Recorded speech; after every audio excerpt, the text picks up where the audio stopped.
The Zephyrian fleet hung in space like gleaming daggers, their crystalline hulls catching starlight as they maintained formation 300,000 kilometers from Earth. Admiral Kethvar examined the primitive blue world through his tactical display, mandibles clicking in what his species considered amusement. "Deploying scanning arrays," reported his tactical officer, Lieutenant Voss. "Initial readings confirm the intelligence reports, Admiral. Primitive chemical propulsion, basic electromagnetic communications, no energy shields detected. The inhabitants appear to be confined to their single planet." Kethvar's compound eyes gleamed. "Perfect. Another simple annexation for the hegemony. Begin standard protocol. Broadcast the territorial claim." The transmission echoed across Earth's communication networks in dozens of languages, simultaneously hijacking every radio, television, and internet signal on the planet. The message was simple and had been delivered to hundreds of worlds before. By decree of the galactic hegemony, this system and its resources are hereby claimed. Resistance is futile. Prepare for administrative processing. On Earth, world leaders scrambled. Emergency sessions convened. Panic spread through major cities as the alien fleet became visible to telescopes worldwide. But in a nondescript bunker buried beneath the Colorado mountains, Fleet Admiral Sarah Chen sat calmly at her command console, watching tactical displays that showed not just the Zephyrian fleet, but defensive installations the aliens couldn't possibly detect. "Ma'am," reported her communications officer, "receiving the standard hegemony annexation broadcast. They're giving us 48 hours to surrender unconditionally." Chen's weathered face showed no emotion. "Any response from Luna Base?" "Affirmative, Admiral.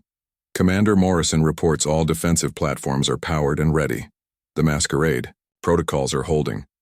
Alien scans are reading them as natural lunar formations." Chen nodded. Humanity had been preparing for this day for over a century, ever since the first intercepted alien transmissions revealed the existence of the galactic hegemony. The moon's low gravity and lack of atmosphere made it the perfect staging ground for humanity's secret ace, a network of mass driver cannons capable of accelerating projectiles to a significant fraction of light speed. Aboard the Zephyrian flagship, Kethvar was growing impatient. "Status report on the primitive responses?" "Their governments are in chaos, Admiral," Voss replied. "Scattered defensive posturing, but nothing that registers as a legitimate threat. No energy weapons, no shield generators, no faster-than-light capabilities detected." "Excellent.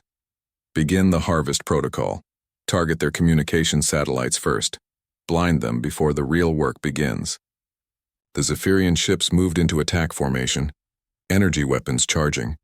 But as the first volleys lanced toward Earth's satellites, something impossible happened. The moon opened fire. What the aliens had dismissed as natural crater formations suddenly revealed themselves as massive electromagnetic launch tubes. Dozens of projectiles, each one a tungsten steel penetrator the size of a telephone pole, erupted from the lunar surface at velocities that made even the Zephyrians' advanced computers struggle to track them. "Impossible!"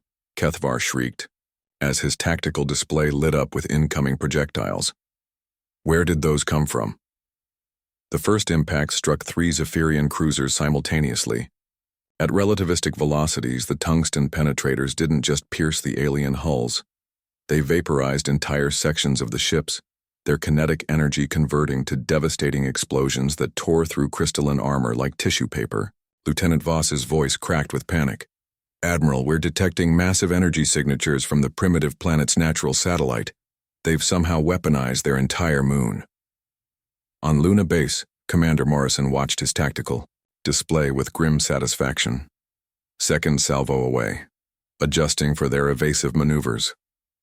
The moon had become humanity's ultimate fortress, hidden beneath artificial craters and camouflaged as natural formations. 300 mass driver cannons now spoke in unison.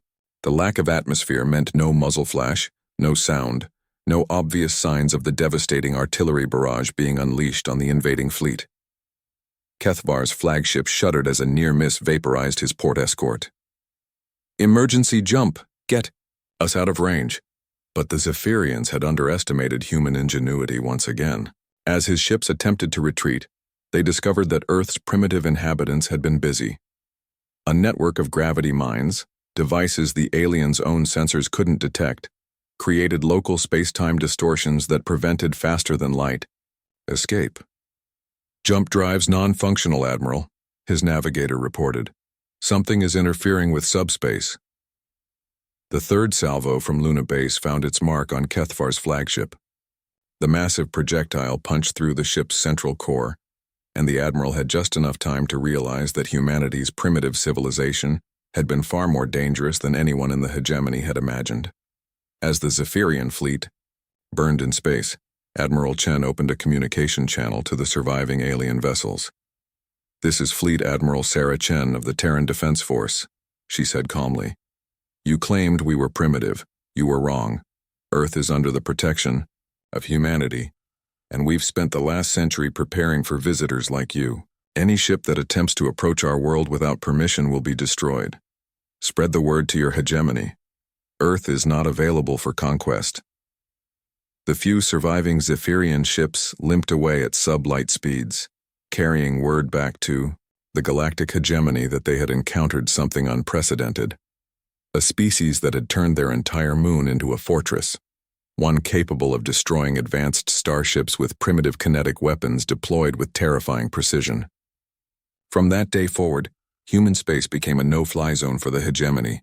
The species that had conquered hundreds of worlds learned to give Earth a wide berth, because while humans might use primitive technology, they used it with a creativity and ruthlessness that made their moon-based artillery the most feared defensive system in the galaxy. In the end, the aliens had been right about one thing. Humanity was primitive compared to galactic civilization, but they had failed to understand that primitive didn't mean helpless, and that sometimes the simplest solutions were the most devastating of all.